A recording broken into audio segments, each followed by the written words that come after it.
అండి, అందరికీ నమస్తే. చాలామంది ఏంటంటున్నారంటే బ్యాక్ అక్క వర్క్ జాకెట్కి బ్యాక్ తీసినాక తర్వాత ఫ్రంట్ పార్ట్ తీసేసరికి గ్యాప్ వస్తుంది అక్క బాగా మాకు అని అడిగారు. అయితే యాక్చువల్ ఏంటంటే గ్యాప్ అయితే రాదు. బాగా లావు ఉండి 46 సైజ్ ఉన్న వాళ్ళకైతే గ్యాప్ అయితే అంటే అతుకులు అయితే పడతాయి. అట్లాంటప్పుడు ఏం చేయాలంటే వాళ్ళు మీటర్ పీస్ కాకుండా మీటర్ పీస్ తీసుకొచ్చుకుంటే ఫ్రేమ్ కొంచెం బ్యాక్ జరిపేసి మళ్ళీ ఫ్రంట్ వేసుకోవాలి. అట్లయితే వాళ్ళకు పడది. కానీ ఇప్పుడు ఏంటి అంటే మీటర్ ఉన్న వాళ్ళకు కూడా పడది. ఏంటంటే వాళ్ళు ఒకటే సైడ్ పెట్టి ఇట్లా ఒక సైడ్కే పెట్టి రెండు రెండు ఫ్రంట్ భాగం రెండు ఒక సైడ్కే పెట్టి తీస్తాను. ఇలా తీయకుండా ఇలా పరుచుకోండి.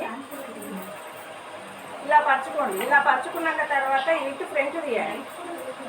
వర్క్ మనకి ఎట్లా ముందుకు రావాలి కాబట్టి ఇక్కడ ఈ ఫ్రంట్ తీసుకోండి. ఇప్పుడు చూడండి అతుకు అనేది బాగుపడ్డది. ఈ సైడ్ ఉంటుంది కదా క్లాత్, ఈ సైడ్ ఇంకో ఫ్రంట్ తీయాలి. ఈ సైడ్కి ఇలా ఇంకో ఫ్రంట్ తీసుకున్నారనుకో మీకు అప్పుడు జెయింటింగ్స్ అనేది ఎక్కువ రావు. మంచిగా అంటే కంఫర్ట్గా వేస్తుంది బ్లౌజు. అతుకులు అనేవి కూడా ఏం ఎక్కువ పడాయి. కాబట్టి మీరు అలా తీసుకోవడానికి ఒకసారి ప్రయత్నం చేయండి. ఓకేనా ఫ్రెండ్స్? వీడియోని నచ్చినట్లయితే లైక్ చేసి సబ్స్క్రైబ్ చేసుకోండి ఫ్రెండ్స్. బాయ్.